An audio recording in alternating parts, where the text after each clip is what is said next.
Hey guys, in this video we'll go over how to use the Amazon employee discount on Amazon.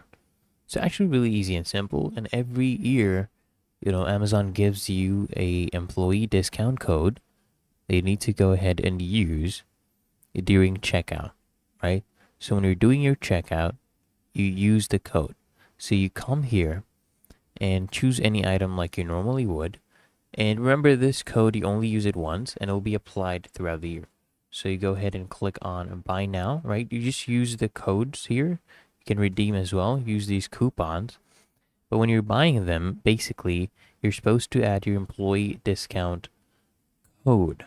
And what happens is when you take the Amazon employee discount code, right, that you get at the start of each calendar year, you go ahead and activate that.